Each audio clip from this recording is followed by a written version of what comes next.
course, we are celebrating America 250, and there are a lot of historic homes around St. Augustine that have really stood the test of time.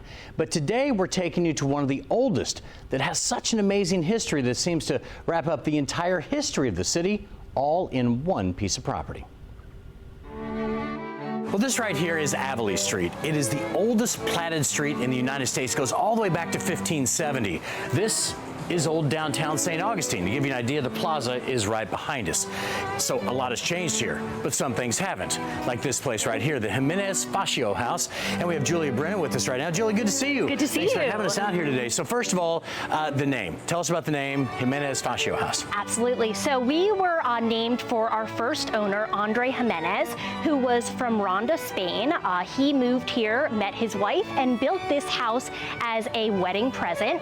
Now, the second portion of our name we get from our final boarding house owner. We were converted into a boarding house in the 1830s. Her name is Miss Ximinez-Fatio, so Ximenez-Fatio. There we go.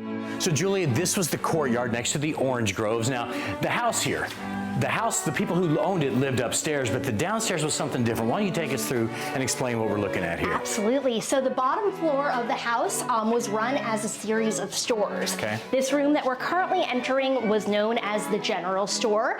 Would have been an area pre-1821 where people living in St. Augustine would have come in and purchased their goods, things like food, flour, sugar, alcohol, and then they would return back to, their daily life from there. So this was the store. That is correct. Okay, but then you need to relax as well. So you said you got a little bit of a pool hall over here, right? That's right. So what is this area? So this would have been the tavern and billiards hall.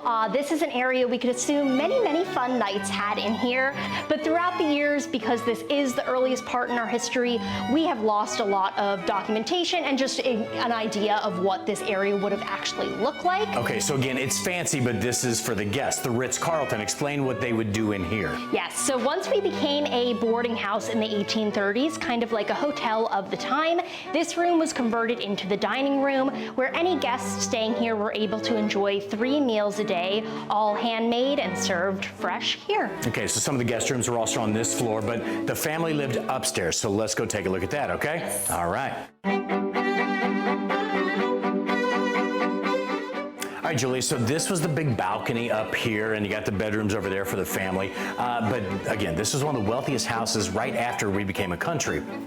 Take us inside. We want to see where the owners actually, Absolutely. the very wealthy owners actually hung out. So what is this room, first of all? Yes, so this here is our owner's parlor. This and the bedroom for our owner, which is the next area we will tour, were completely off limits to any guests staying at our boarding house.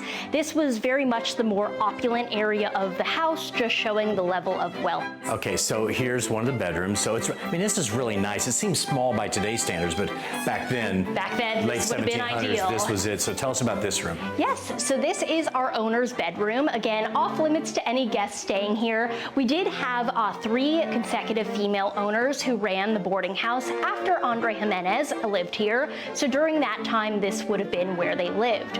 Right there is Miss Ximinez-Fatio. She was our final boarding house owner. She owned and operated the property until she was almost 80 years old when she passed away.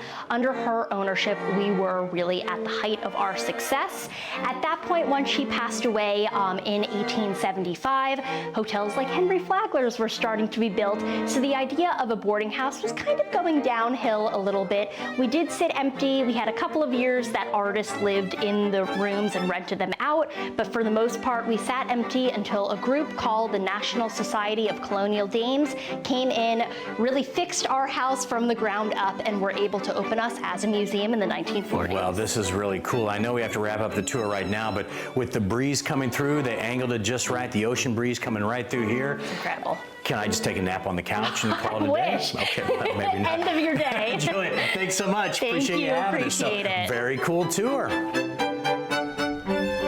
And it's open for tours right now. So a lot of people have asked me, what did you get the most out of all that time you spent up in St. Augustine?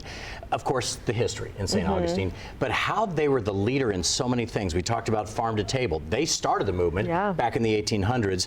Women's groups. Women owned this business here and ran the boarding house. And then the artist residence, because it's a foodie town, but it's an artsy town too. Yeah. Artists would come and stay for free in exchange for doing artwork. So all the things that are cool in America right now, It started in our oldest city.